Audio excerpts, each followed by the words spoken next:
Guys, Eric Brody here. Today I'm going to do an overview of Native Instruments' Monark synth. Monark is a custom ensemble for Reactor, and owners of the machine will receive it as part of the complete select package included with the purchase of their software and hardware. Monark can be used as a VST plugin within any digital audio workstation or as a standalone program within the free Reactor 6 player. Monark is an awesome emulation of the Mini Moog and other classic monophonic analog synthesizers. When I think of that classic Mini Moog sound, I picture those super funky bass and lead parts found all over 90s G-funk beats from guys like Dr. Dre and classic ripping leads and basses from dance artists such as Daft Punk. Monark is quite DSP friendly, allowing you to easily open multiple instances per project. The synth also comes with a healthy sized factory patch library. Categories include presets, bass, lead, classic, perk, sequence, and effects. All the machine expansions also come with some really great Monark preset refills. As a side note, if you're a machine or complete control user, Monark has excellent and intuitive automatic integration with the onboard knobs. All those knobs will be controlled easily straight off of your machine or your complete control.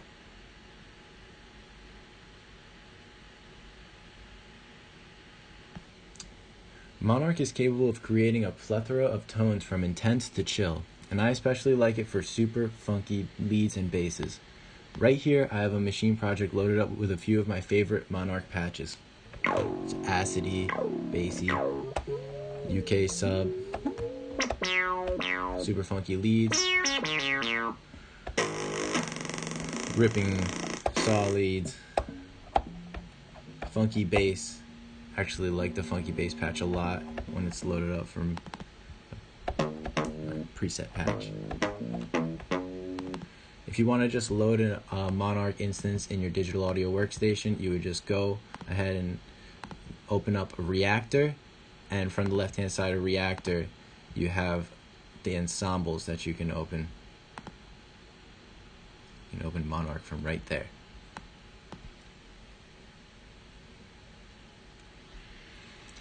Just a quick overview of Monark's layout. The global controls on the left-hand side include octave tuning plus and minus 2 octaves and fine tuning plus and minus 7 semitones. If I want to reset one of these knobs, I will just double click that. Global controls also include glide modes and settings, which I will describe in just a bit, and a modulation mix control, which allows you to blend the modulation signal between oscillator 3 and the noise source. This is your pitch bend, this is your mod wheel. By the way, if you hover your cursor over any of the synth features, you get a helpful pop-up that explains the focus parameter. Next, you have Monark's 3 oscillators, followed by a mixer and a noise source. The mixer section has volume control and on-off parameters for each of the oscillators. And Monark's noise source and feedback settings are also available here. You have 2 different types of noise, white and pink, 2 different types of feedback. The load is another overdrive setting. The mixer section leads into the filter and amplifier section with its envelope generators. Monark also has a back panel where we can edit some more global parameters, and I'll go into this a bit more later. Monark's oscillator section is made up of 3 independent oscillators. Each one of the oscillators has 6 different waveforms that you can choose from, ranging from simple triangle, crossing as a sawtooth, and square, and pulse wave. So if I make an initialized patch, go to a new track, user bank, initialize, you really hear those different waves. Monark also has 6 different pitch settings per oscillator: 32, 16, 8, 4, and 2. These are equivalent to octave shifts as based on organ stops. The low setting puts the oscillators 2 and 3 into the sub range. All the oscillators can go into the sub range. Oscillators 2 and 3 also have fine tuning, which can shift plus and minus 7.5 semitones. In general, the pitch of the oscillators are designed to drift, just like the original analog synths. You do have control over the amount of pitch drift from the back panel, and I'll show you how to do that in just a bit. Also, like the Moog, Monarch's glide can be used to sweep between the pitches of notes for a really nice legato sound. Monarch has two glide modes, MM acting like the original Moog, and Silver. I find the Silver option to feel somewhat like the classic Roland 303 analog acid style glide. Initialize the patch. Turn legato on.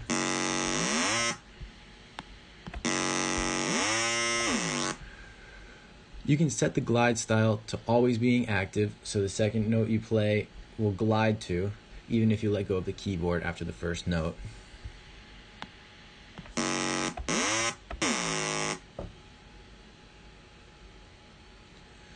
Legato style makes it so that each note will play its respective pitch even after letting go of, but they will glide to each other.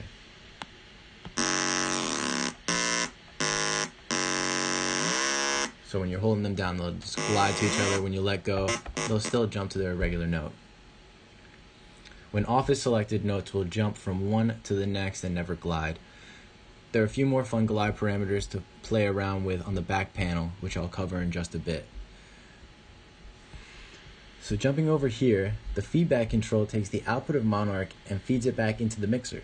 Using this, you can actually generate sounds without even having the oscillator on, and you can switch between the two types of feedback. The feedback knob more so comes into play when the oscillators are on and can create a really gritty feedback. But I'll show you what it sounds like when you just have the feedback up and you hit the key. If I initialize the patch again.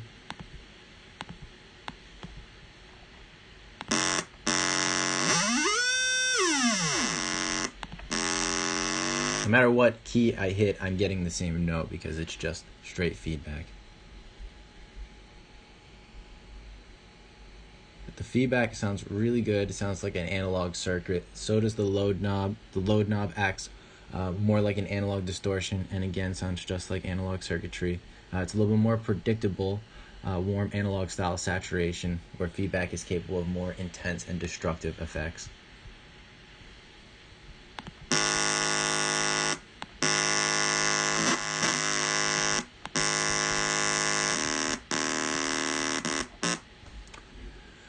Monarch really shines when it comes to its filters. I'll give you a quick overview of what filters are.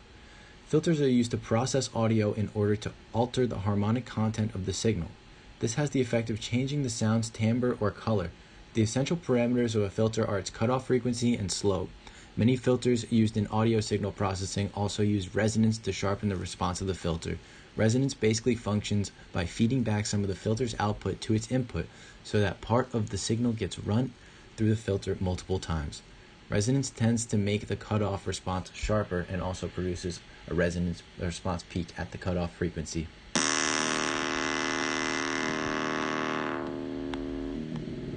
Really hear at the cutoff frequency where that resonance is making that peak. There are a few choices for a filter slope here in Monarch, including bandpass, high pass, low pass, and MM mode. The final choice is a Moog filter emulation. As part of Reactor, Monarch filters utilize zero delay feedback technology. The filter section is very important for an instrument like Monarch because it's essentially the key to sounding like a real Moog. Its resonance sounds especially warm. Next to the resonance, we find the contour knob. The contour knob comes into play when you are sending the filter envelope into the filter, and it determines how much of that filter envelope actually gets into the filter. You can also invert the filter envelope when coming in with the button underneath the contour knob. So if I created a little bit of a filter envelope, turn the contour knob up, I'll start to get a little bit more of that filter fed into it, and this will reverse it.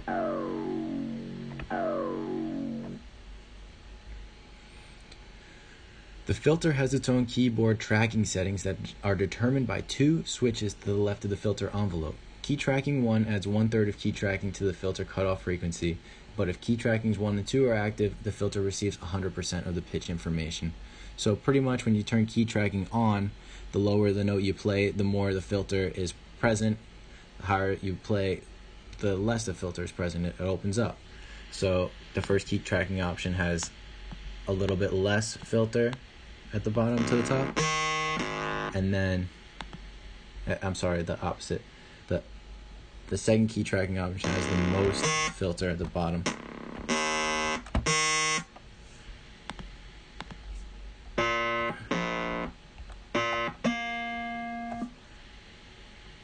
So when the key tracking is on, you have the filter opening up at the top.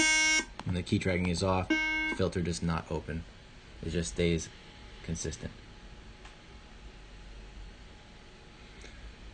The filter and amplitude envelopes only have attack, decay, and sustain controls. The attack designates how long either the filter or amplitude will take to fully engage.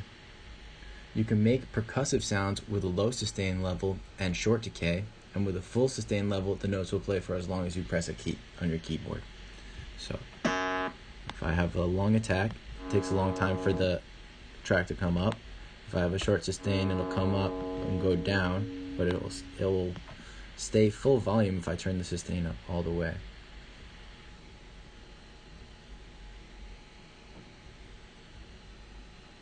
If you want to control the release of the patch, you need to turn on the switch to the left of the knobs. The decay then works in conjunction as a release. So if I let go of the note and I turn the decay up, it fades out for a longer time. The same goes for the filter envelope. In general, as the filter in Monark opens, the release in both envelopes also becomes much more apparent. As for Monark's modulation, you have two destinations to modulate, the oscillators and the cutoff frequency of the filter. There are two modulation sources. The first is oscillator 3. The modulation button will activate pitch modulation via the mod wheel for all oscillators. The second is the noise source, which I will touch on in just a bit. So this is making sure that just oscillator 3 is being the modulator. And this makes it so that oscillator 3 is modulating oscillators. And if I turn the mod wheel up, I'll start hearing pitch modulation.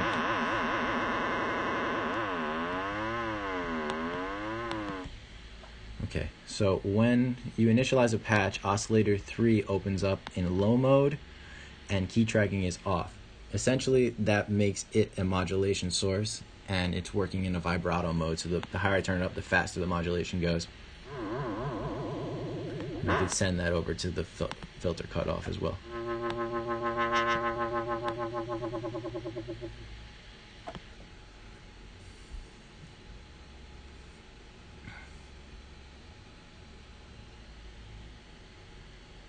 Monarch's noise source can also be used as a modulation source.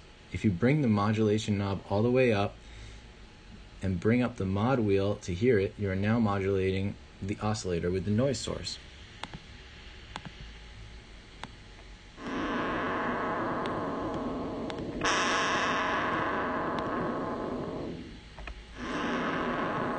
I can also modulate the filter with the noise source. Some crazy sounds here.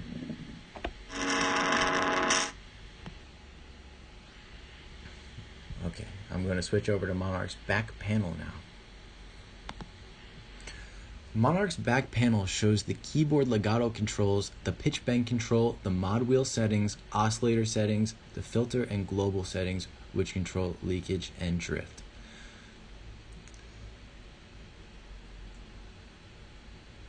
Under the keyboard tab, we have options for high, last, and low priority note modes. So basically, these are legato settings that you can mess around with so that if you have a slide up to a note, it will re-trigger the envelope. The picture illustrates the interplay between pitch and envelope re-trigger behavior according to the two legato controls. The envelope re-trigger switch determines if and how envelopes are re-triggered in the case of overlapping notes. So if I'm going from a low note to a high note, you can hear it's sliding up, but it's re-triggering the envelope. If I'm in high mode and I'm going down, it re-triggers it. Even if I'm holding both notes down at the same time, it'll glide down and re-trigger the envelope. So it kind of sounds like it's triggering the note again, but also gliding to it at the same time. At the top we have a few like global settings. Those are really cool just to jump in between if you wanted to kind of subtly change the patch vibe. This glide ramp section determines glide behavior during the release phase of the envelope. Either the note continues gliding to its pitch destination known as free run, or the glide is interrupted and the pitch will be frozen to whatever it was at during the moment when all the notes were released. So just to give you an example.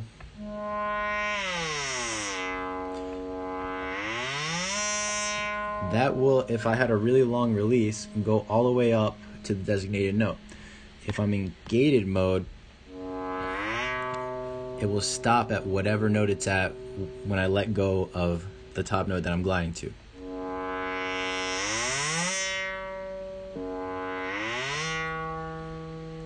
Cool. Under the pitch bend section, you can adjust the curve of the pitch bend. The pitch bend range can be set between plus or minus 5 semitones as the smallest range and plus or minus 9 semitones as the largest range. As its center frequency, the range knob sets the pitch bend to plus or minus 7 semitones. This increment is also known as a major fifth. Under the mod wheel section, we can control the vibrato modes and curves. The controls here allow you to fine-tune the pitch range and the maximum filter cutoff modulation depth. You can also adjust these parameters here if oscillator 3 is set to an audio rate. It's right here. Under the oscillator section, you can control deviation of the ideal key tracking. Each oscillator has individual key tracking. Playing 2 or more notes, more oscillators, gives the impression Monark is going a little bit more out of tune, so this knob can tame the overall key tracking back, make it sound less detuned. For authenticity, each oscillator's range switch also adds different imperfections to their tuning. So the different octave range you're at sounds a little bit different in the detuning. So the octave detuning knob can reduce unwanted detuning. Monark has 3 different key tracking setting ranges for more accurate replication of analog on setting A to a more perfect linear key tracking setting on style C. When oscillator 3 is set to low mode and the key tracking is off, it is in vibrato mode. The knobs here adjust the fine-tuning range for the third oscillator when that mode is engaged. So really this is like the fine-tuning for using the oscillator 3 as a modulation source. Under the filter tab, you can select between authentic, MM style filter emulation, or a more balanced resonance shaping with linear option. The leakage knob controls the amount of oscillator and general noise leakage. The drift knob controls overall drifting of the 3 oscillators as well as the filter. One thing I find beneficial to do is to create an initialized patch from the included library and just go in here, click user bank, make an initialized patch, and just start from scratch sometimes. So the first oscillator is a square wave.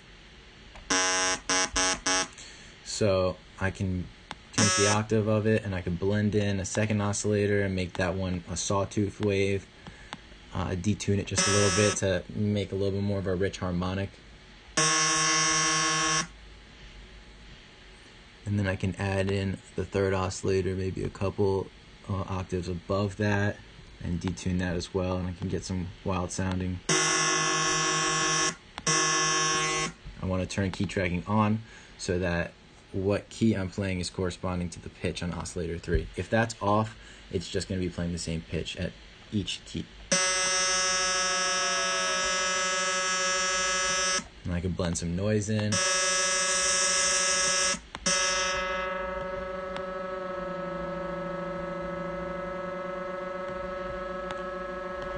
Make a little filter envelope.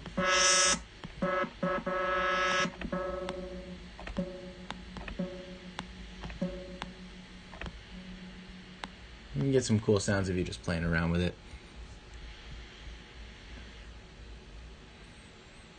This concludes my informational video on Native Instruments Monark synthesizer.